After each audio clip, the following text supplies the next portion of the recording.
thanks on President address. The Honorable Prime Minister.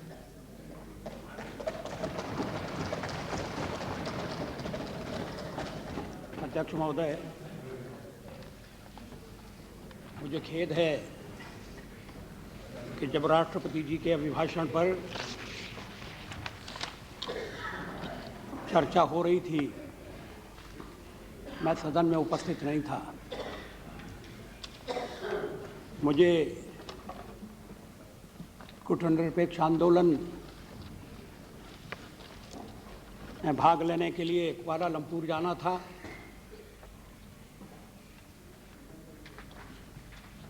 लेकिन मैंने जहाँ तक संभव है माननीय सदस्यों के भाषणों को पढ़ने का प्रयास किया है।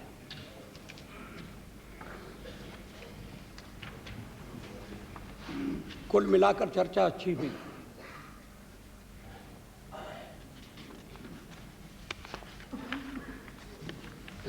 प्रारंभ में एक सवाल को लेकर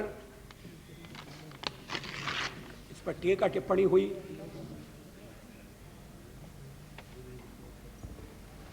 कि अभिभाषण बहुत लंबा था।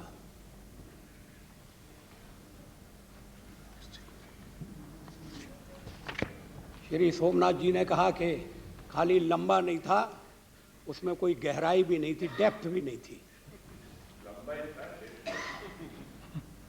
राष्ट्रपति महोदय के भाषण में आप गहराई कब से ढूंढने लगे?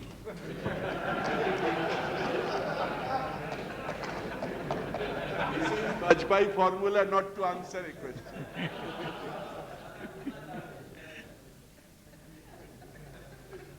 मैं इससे सहमत नहीं हूं। अच्छा भाषण है, अधिकाधिक विषयों का समावेश करता है और देश का आह्वान करता है कठोर परिश्रम के लिए,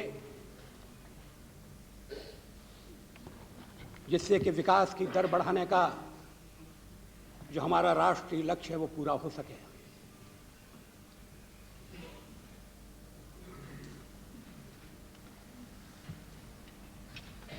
मैं पुराने भाषण देख रहा था राष्ट्रपतियों के। वर्तमान भाषण से भी लंबे भाषण होते थे।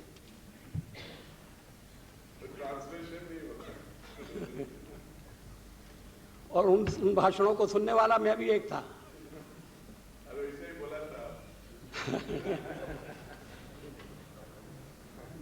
लेकिन मैं सहमत हूं कि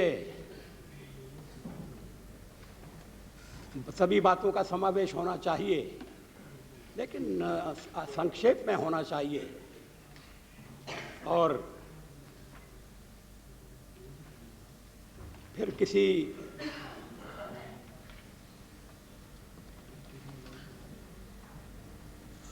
राज्यसभा के उपाध्यक्ष के सामने कोई कठिनाई पैदा नहीं होना चाहिए।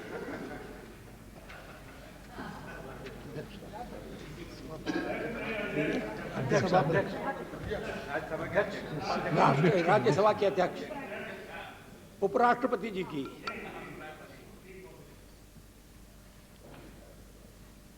जो विषय उठाए गए हैं उनका मैं एक एक कर उत्तर देने का प्रयास करूंगा। सभी मुद्दों का उत्तर देना तो शायद संभव नहीं होगा।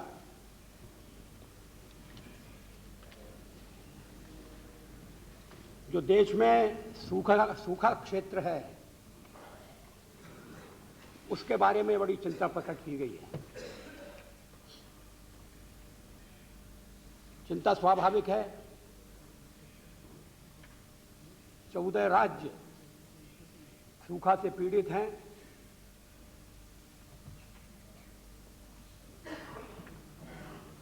पीने के पानी की कमी हुई है। जानवरों के लिए चारे का अभाव रहा है। कई स्थानों पर लोगों को अपना घर छोड़कर रोजगार की तलाश में बाहर जाना पड़ा है। लेकिन फिर भी ये बात स्वीकार की जानी चाहिए कि हमने इतने बड़े सूखे से उत्पन्न संकट पर नियंत्रण प्राप्त करने में सफलता पाई है।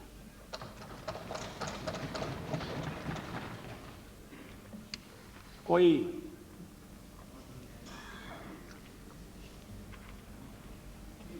कीमतें नहीं बढ़ी,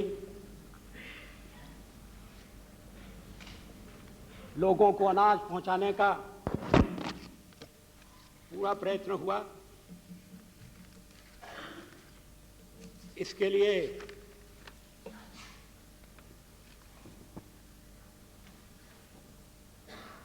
अंत्योदय योजना का आश्रय लिया गया।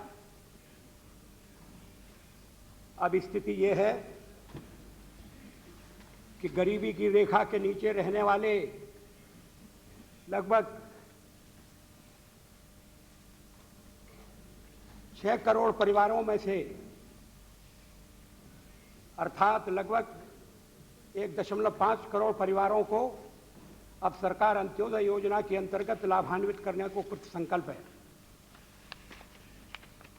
इस योजना के अंतर्गत अब प्रत्येक परिवार को 25 किलोग्राम प्रतिमाह की जगह 35 किलोग्राम प्रतिमाह दिए जाने के आदेश 1 अप्रैल से दे दिए गए हैं।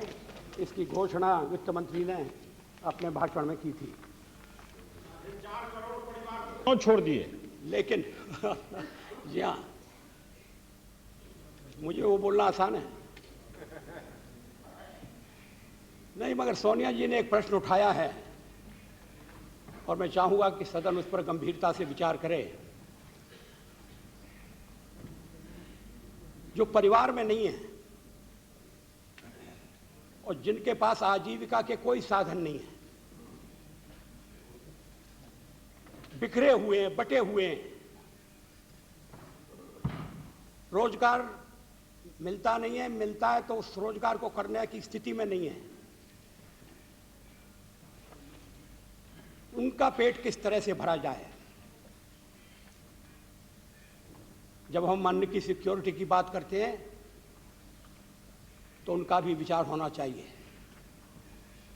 मैं इस संबंध में सभी दलों के नेताओं से विचार विनिमय करना चाहूंगा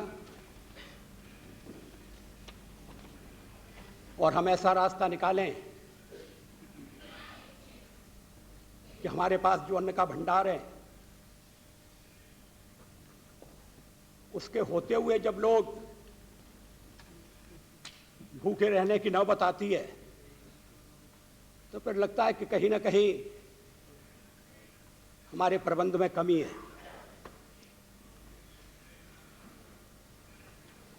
लेकिन अगर कमी है तो शासन की इतनी कमी नहीं है जितनी परिस्थिति के कारण है। रोजगार का प्रश्न बड़े पैमाने पर उठाया गया। उससे पहले मैं एक बात को स्पष्ट कर दूं, इस सरकार ने राज्यों को अनाज देने के मामले में किसी प्रकार का कभी भेदभाव नहीं किया, न करेगी। ये मेरे लिए ईमानदारी का सवाल है। राजनीतिक आधार पर हम सूखा पीड़ितों को सहायता देने में भेदभाव नहीं कर सकते। सरकार ऐसी नीति नहीं अपना सकती, न सरकार ने अपनाई है, और ऐसी नीति अपनाना भी अनामानुषिकता होगी।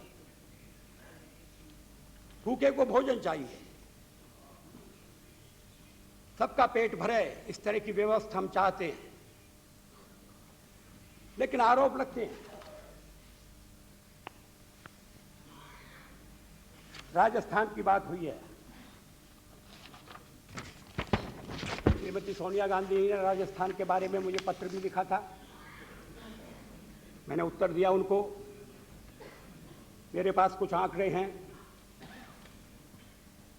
मैं सदन के सामने प्रस्तुत करना चाहता हूं। राजस्थान को 29 लाख टन अनाज आवंटित किया गया, जो सबसे अधिक है तथा यह सभी प्रदेशों के लिए आवंटित कुल अनाज का 44% है। लेकिन कोई हमने राजस्थान के ऊपर एहसान नहीं किया, वहां परिस्थिति ऐसी है। सबसे भयंकर परिस्थिति शायद अगर किसी प्रदेश में होगी तो वो राजस्थान में। इसलिए बाकायदा सूखे के खिलाफ कदम उठाने के पहले ही जब मैं राजस्थान गया था तो मैंने 50 करोड़ की सहायता का ऐलान किया था। लोगों ने कहा अभी तो सूखा है नहीं, सूखा घोषित नहीं हुआ है, आपने राजस्थान की मदद क्यों की? मैंने कहा मुझे लगता है कि यहाँ आसार बुरे हैं और आगे जाकर गंभीर परिस्थिति होने वाली है। अगर तुलना करें तो 1987 के सूखे की तुलना में इस बार लगभग तिगुनी राहत सहायता पहुंचाई गई है। सूखा भी उससे ज्यादा, इसमें कोई संदेह नहीं है। यह आरोप ठीक नहीं है कि अनाज आवंटित करने में देरी हुई। हमारा प्रयास यह होता है कि जो पहली किश्त हम देते हैं वो पूरी खत्म हो जाए या खत्म होने लगे, और दूसरी की आवश्यकता हो जाए और मांग बढ़ने लगे तो दूसरी किश्त देना चाहिए। पहली खेप पूरी तरह से इस्तेमाल किए जाने से पहले ही दूसरी, इस वक्त लेकर राजस्थान में पहली खेप पूरी तरह से खत्म होने के पहले ही दूसरी खेप भेज दी गई। मजदूरी का खाद्यान्न घटक कम नहीं हुआ है। कुछ आंकड़े उपस्थित किए गए थे। संपूर्ण रोजगार योजना के अंतर्गत प्रतिदिन 5 किलो खाद्यान्न देने की बात है, परंतु राजस्थान के अत्यधिक सूखाग्रस्त इलाकों में इसे 8 किलो कर दिया गया है और अन्य खंडों में 6 किलो। ये फर्क हमने किया है, शायद इसके कारण कोई भ्रम पैदा होता हो तो वो अब दूर हो जाना चाहिए। ये मानदंड वही है जो प्रदेश सरकार ने अपने स्पेशल पैकेज में मांगा था। किसी सरकार के साथ हम भेदभाव करें अन्न देने के मामले में, जबकि अन्न हमारे पास अन्न के भंडार भरे हुए हैं, तो मैं समझता हूं कि यह आलोचना भी देश की प्रतिष्ठा को बढ़ाती नहीं है। सच्चाई तो यह है कि अंत्योदय अन्न योजना दुनिया का सबसे व्यापक खाद्य सुरक्षा कार्यक्रम है। सोनिया जी ने फूड सिक्योरिटी की बात कही थी, और उसमें जो एक प्रश्न पैदा हुआ जो मैंने सदन में उपस्थित किया है, उसका उत्तर हमें ढूंढना पड़ेगा। दक्षिण में तो ऐसे मठ हैं जहां कोई भी जाकर भोजन कर सकता है, 24 घंटे वो मठ काम कर रहे हैं, सरकार के पैसे से नहीं, समाज के सहयोग से, और उनकी परंपरा है, वो उसको निभा रहे हैं। समाज में जब तक इस तरह का जागरण नहीं होगा कि पड़ोसी कहीं भूखा तो नहीं सो रहा, तब तक भूख का पूरी तरह से निर्मूलन करना एक कठिन बात होगी।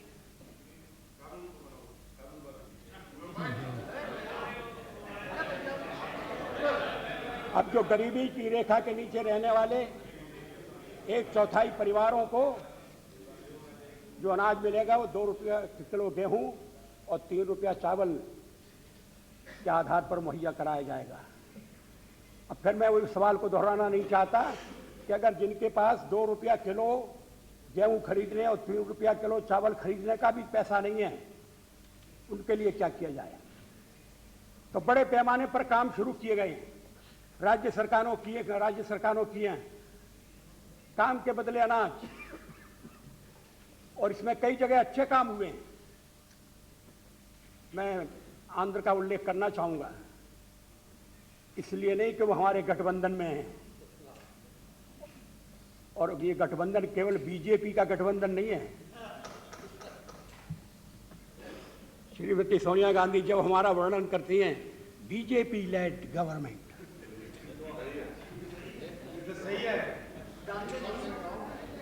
सही तो है, मगर जो और दल हैं उनको इस तरह से अप्रतिष्ठित करके आप हमसे अलग करना चाहती हैं।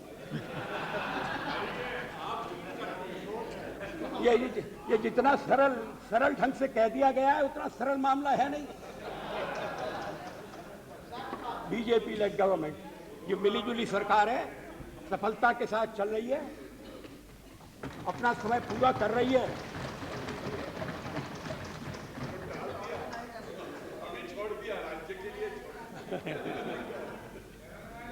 मैं समझता हूं कि अनाज के मामले में If the Prime Minister yields, He has not yielded. no, if he is, sir, I would like to submit with all the, No, but when the Prime Minister has yielded, he can yes. with all the emphasis at my command, that his impression about the work in Andhra Pradesh is absolutely incorrect and unfounded. Nothing serious, yes. You go and see the works executed in Andhra Pradesh. Please sit down. Yes, Mr. Show Speaker. them to you and the Prime Minister of Andhra Pradesh. Yaram Naidu ji, I have not permitted you to speak. Please sit down. Ruling states chief minister sent teams to Please Andhra sit Pradesh. down. Yes, it came in the newspaper. Mr. Yaram Naidu, please sit down. Truth is truth. You had your turn. अध्यक्ष महोदय, हमारे मित्र की आंध्र की सरकार के बारे में राय अलग है, तो इसमें मुझे कोई आश्चर्य नहीं है। अगर वो शायद इस अवसर पर बोलते नहीं तो वो बात उनके खिलाफ जाती।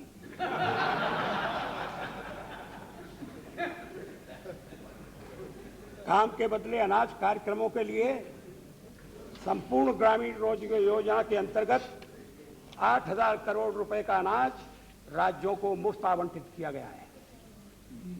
इसके अलावा लगभग 5,000 करोड़ रुपए की नगद सहायता भी दी गई है।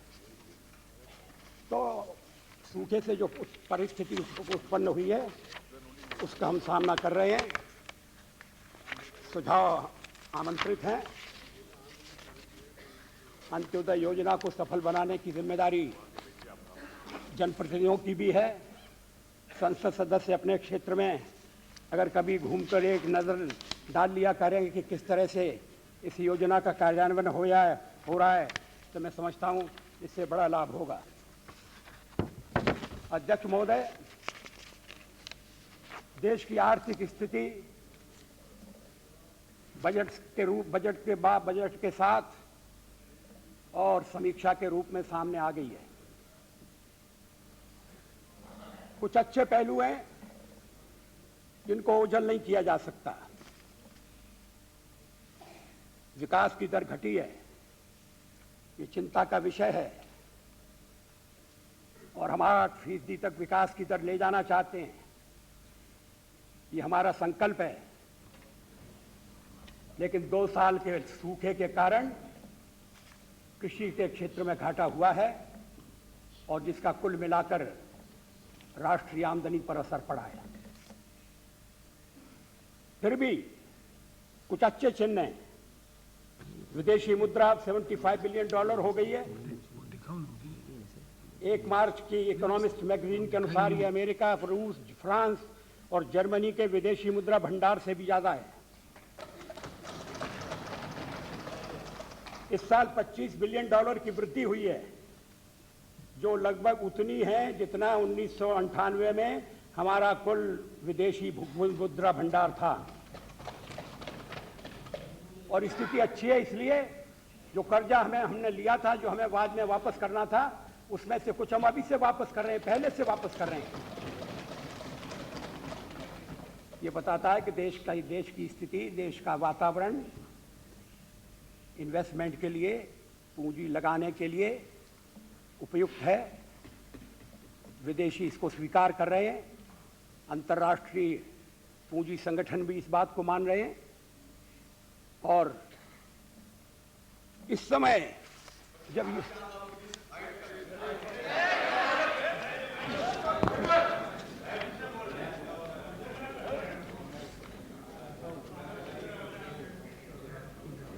जब ये कहा जाता है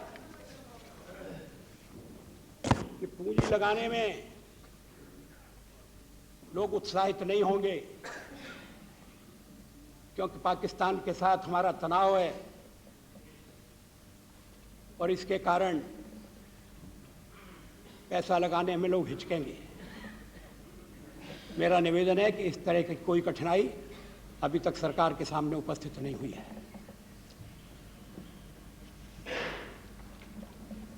हमारे पास एटमी हथियार हैं, लेकिन हम एक उत्तरदायी राष्ट्र हैं, रिस्पॉन्सिबल पावर हैं, ये सारी दुनिया मानती है। किसी ने भारत के बारे में प्रश्न नहीं उठाए हैं। प्रश्न जो उठे हैं वो पड़ोसी के बारे में उठ रहे हैं, लेकिन उसका उल्लेख करके ये कहा जाए कि ये ठीक नहीं है, हमारा तो हमने तनाव हमने तो पैदा नहीं किया। अब अगर पाकिस्तान से अमेरिका बातें नहीं मनवा सकता तो अमेरिका की दुर्बलता प्रकट होती है।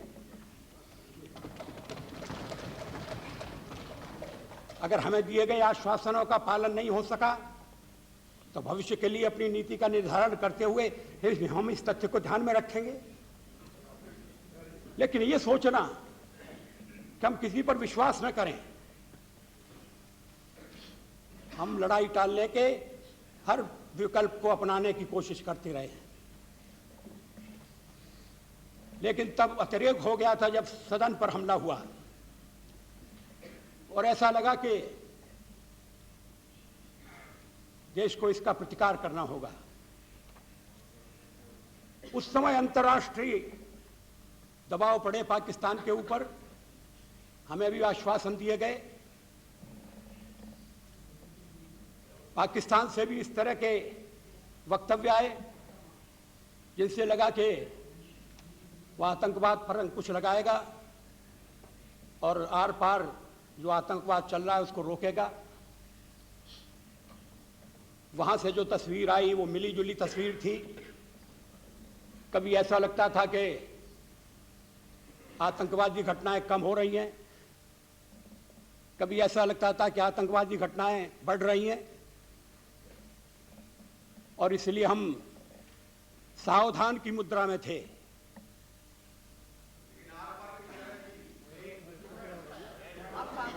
मैं इसका भी उत्तर देना चाहता हूं। मैंने कहा था कि लड़ाई होगी तो आर पार की लड़ाई होगी, अगर लड़ाई होगी तो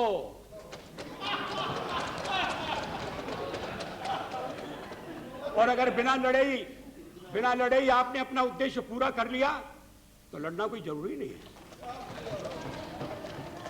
कूटनीतिक क्षेत्र में हमने एक मात दी है अपने विरोधी को, हमें विश्व का समर्थन मिला है, पर्याप्त नहीं है, लेकिन कुछ चिन्ह अच्छे हैं और उनके भरोसे हमने फैसले किए हैं। आगे के लिए जब परिस्थिति में जैसा परिवर्तन आएगा उसके अनुसार हम काम करेंगे। ये भी मैं स्पष्ट करना चाहता हूं कि गुटनिरपेक्ष शिखर सम्मेलन में जो चर्चा हुई उसमें आतंकवाद के ऊपर अच्छी बहस हुई और उसमें आतंकवाद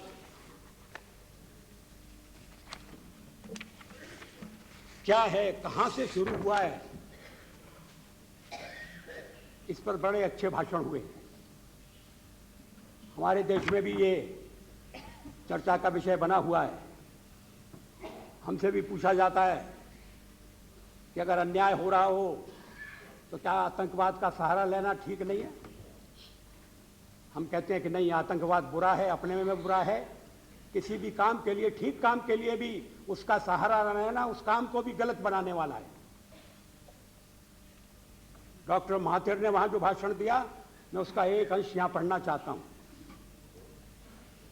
truly the world is in a terrible mess, a state that is worse than during the East-West confrontation, the Cold War. All the great hopes following the end of the Cold War have vanished. And with the terrorists and the anti-terrorists fumbling blindly in their fight against each other, normalcy will not return for quite a long time.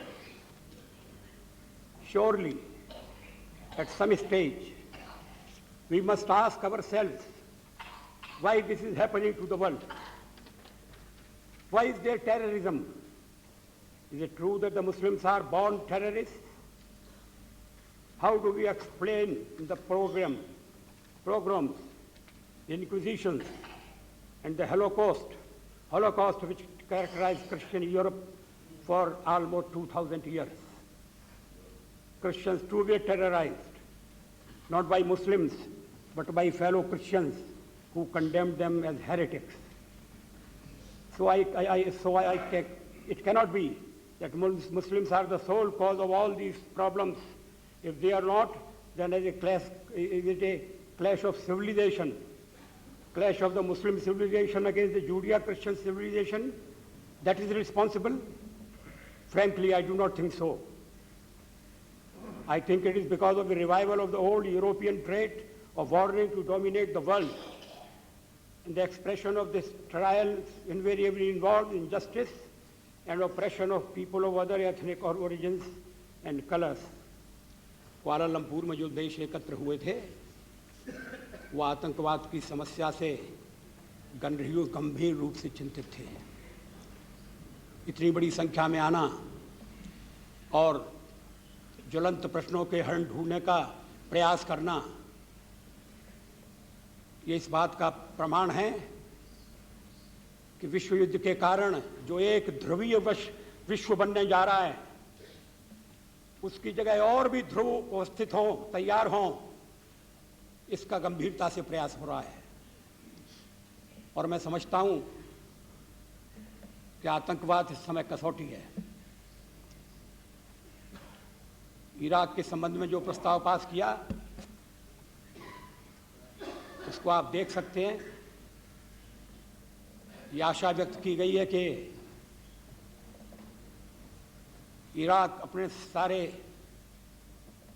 निश्चयों को कार्यान्वित करेगा और फिर उस पर लगी हुई जो कठोरताएं हैं, उस पर लगी हुई जो बाधाएं हैं, उनको हटा लिया जाएगा। लेकिन जो भी विदेशी मेहमान इस समय भारत आ रहा है, उस समय पूछता हूं कि क्या लड़ाई होगी? कोई नहीं कहता कि नहीं होगी। हमने देश को इसके लिए तैयार किया है और देश को तैयार रहना भी चाहिए, क्योंकि गल्फ के साथ, खाड़ी के साथ हम जुड़े हुए हैं, हमारे हित जुड़े हुए हैं। 40 लाख के करीब लोग वहाँ काम करते हैं। मैं तो चाहूँगा कि इस सवाल पर अलग से चर्चा हो, और अगर गुटनिरपेक्ष आंदोलन के बारे में आप चर्चा करना चाहेंगे तो मुझे खुशी होगी। उस समय मैंने जो वक्तव्य दिया था उसे उसकी कॉपी मैं सभा पटल पर आपकी इजाज़त से रखना चाहता हूँ। नैम में मेरा जो भाषण था उसकी प्रतिलिपि मैं सभा पटल पर रख रहा हूँ।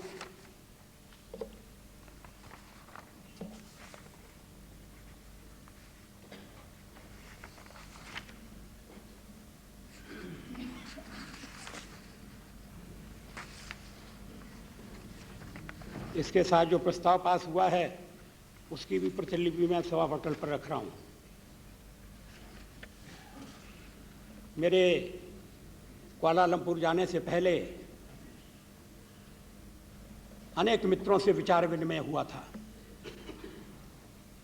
लेकिन उस समय कोई मीटिंग की जाती औपचारिक ढंग से, इसकी आवश्यकता नहीं समझी गई। मामले नाजुक हैं और हमारी कूटनीतिज्ञता की परीक्षा ले रहे हैं। इस संबंध में सारे देश को एक होकर, सदन को एक होकर आगे बढ़ना होगा और इस संकट का, जो विश्व का संकट बन रहा है, इसका सामना करने में अपना योगदान देना होगा। India will stand, since you gave just now the information that after your interaction you are convinced there is a possible attempt to attack Iraq and Indian people should be ready for any eventuality, and our 40 lakhs people's stake is there in the Gulf. Where do we stand if the situation so come? We will all stand by together, no problem. But where do we stand? Where the government stands today? Government अपना stand clear कर चुकी है। आवश्यकता हो तो फिर हम आपको सलाह मशवरे के लिए बुला सकते हैं, बातचीत कर सकते हैं, मगर मैं नहीं समझता इस मामले में कोई बहुत मतभेद हैं। किन शब्दों में व्यक्त किया जाए, यही सवाल है।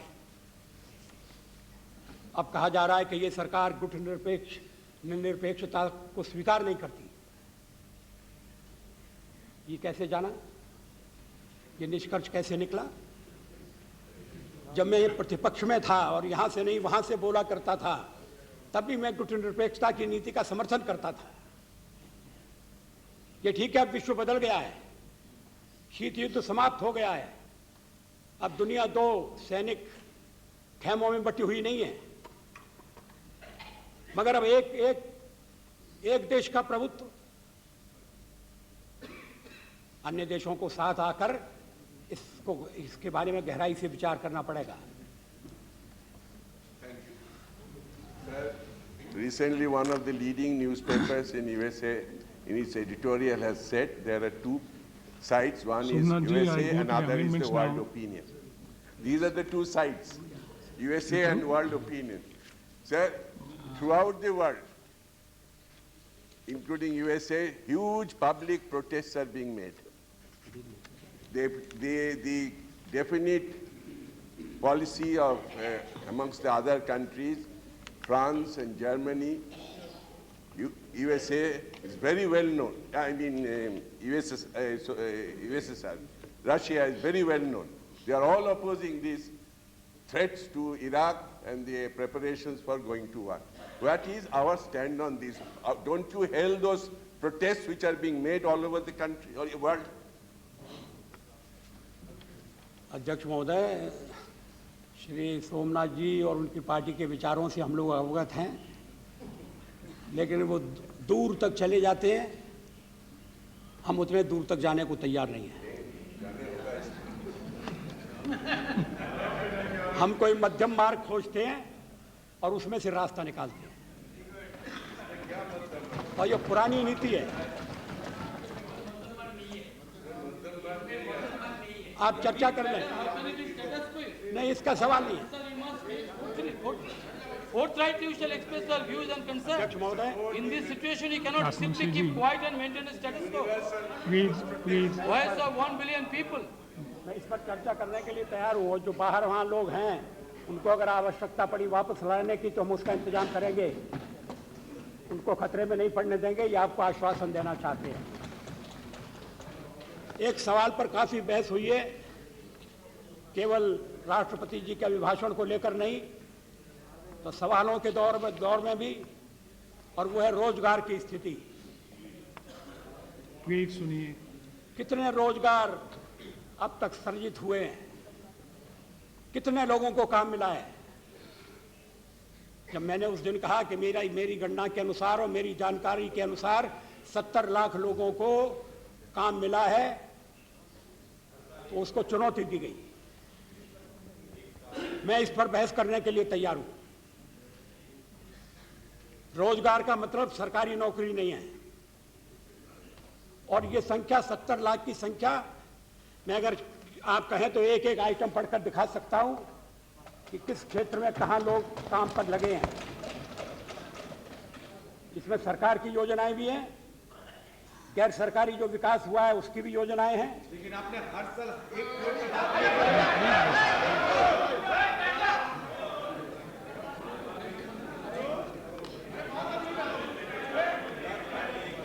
रामदास जी बैठिए। Please sit down mister Ramdas अठोगे।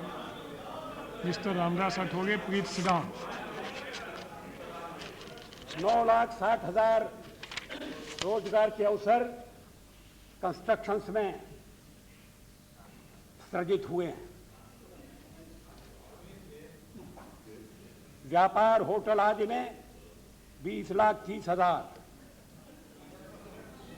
परिवहन एवं संचार 7,50,000,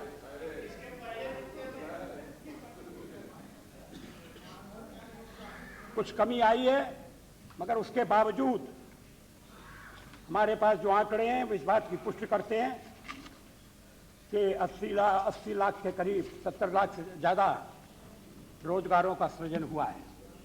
लेकिन मैं मानता हूं कि ये कठिन। Speaker, sir, when we raised the question of berozgari, of employment or non-employment, we were referring to the promise made by the Prime Minister, by the NDA, by the BJP coalition before they actually made the government. They promised during the elections that they would give 1 crore jobs per year. That was what we said on that day, which means that you should have at least 3.5 crores you should have been able to have given. If you fulfilled your promise, you should have given by now 3.5 crores jobs. That was our point on that. Yes, Mr. Prime. अध्यक्ष महोदय, जब ये कहा गया था कि 1 करोड़ लोगों को रोजगार देने का हम प्रयास करेंगे, उसका अर्थ ये नहीं था कि 1 करोड़ रोजगार सरकार लोगों को बुलाकर दे देगी।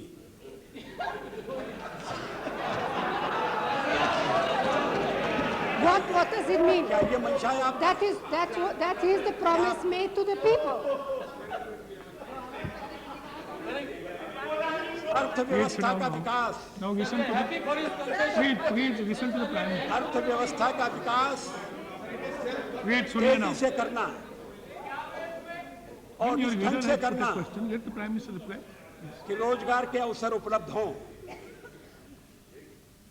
आखिर हम चाहते हैं कि सर्विसेज में लोग लगें। ये तो स्वतंत्र रूप से लगने की व्यवस्था है।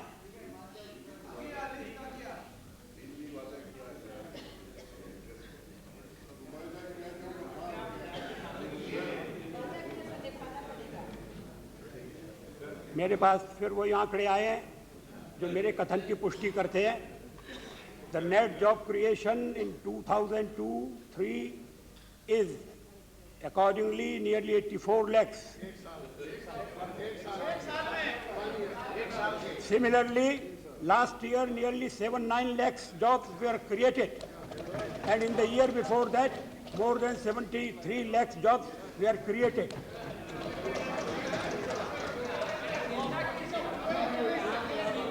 नहीं अध्यक्ष महोदय, ये मेरी समझ में नहीं आता कि अगर सरकार कहे कि लोगों को रोजगार मिल रहा है और आप कहें नहीं मिल रहा, ये कौन सी राजनीति है? ये कौन सा वैज्ञानिक दृष्टिकोण है? आप सरकारी आंकड़ों को चुनौती नहीं दे सकते। कह के ये पर्याप्त नहीं, मैं मानता हूं। आप कहें कि 1 करोड़ काफी नहीं है, उससे भी ज्यादा लोग बेरोजगार हो रहे हैं। फिर हम आपसे चर्चा करने के लिए तैयार हैं, उसमें से रास्ता निकालने की बात सोचेंगे। मुझे याद है रोजगार का सवाल इस संसद के जीवन में बार बार उठता रहा है। व्यक्तिगत आमदनी कितनी होनी चाहिए, लेकिन सभी इस बात को स्वीकार करेंगे कि गरीबी की रेखा के नीचे जिंदगी बिताने वालों की तादाद घटी है।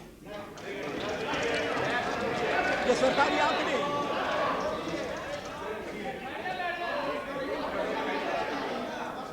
अब आप इसको भी चुनौती दे रहे हैं।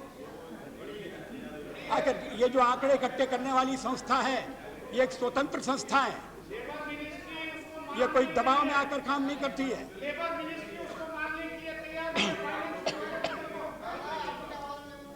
अध्यक्ष महोदय, Please keep quiet.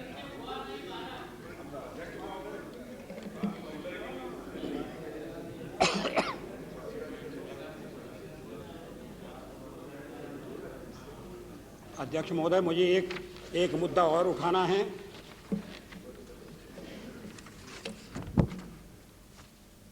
वो नेता प्रतिपक्ष की बात को लेकर है। The government is using terrorism as pretext to polarize our society. ये वाक्य बड़ा दुर्भाग्यपूर्ण है।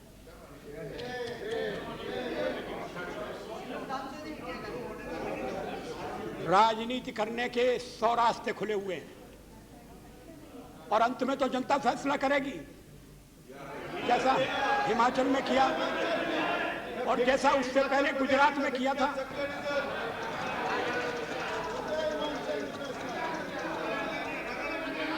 और कहां देश के बंटवारे की बात हो रही है, कहां देश को विघटित करने की साजिश हो रही है। कौन ये कर रहा है? ये गलत है। आप उनको बढ़ा चढ़ाकर बताते हैं इसलिए ऐसा लगता है कि संकट बहुत बड़ा है।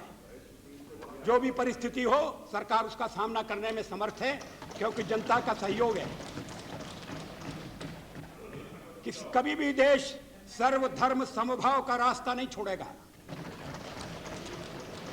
अब सोनिया जी को इस पर भी आपत्ति है कि सेक्युलरिज्म के बारे में एक शब्द, एक वाक्य कह दिया। क्या एक वाक्य कहना काफी नहीं होता? जब संसद पहली बार संविधान बना था तो उसमें तो सेक्युलर शब्द लिखने के लिए भी नहीं था। हाँ, जरूरत नहीं थी। इसीलिए तो हम जो कर रहे हैं और हम जो बोल रहे हैं उसमें जरूरत नहीं है कि हम सेक्युलरिज्म का ढोल पीटें और मोर्चा बनाएं और सबको इकट्ठा करें और हमारे मित्र दलों को तोड़ें और हमारे घर में फूट करें। ये ठीक नहीं है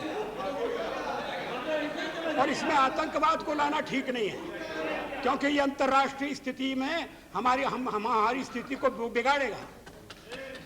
दुनिया वाले कहेंगे आपके यहाँ कोई आतंकवाद नहीं है, ये तो आपस की लड़ाई है जिसको आप आतंकवाद का रूप दे रहे हो।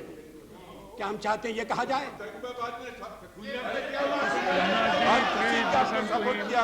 Sir, on all issues we have supported terrorism, except your quota, which is being misused. Everybody admits now.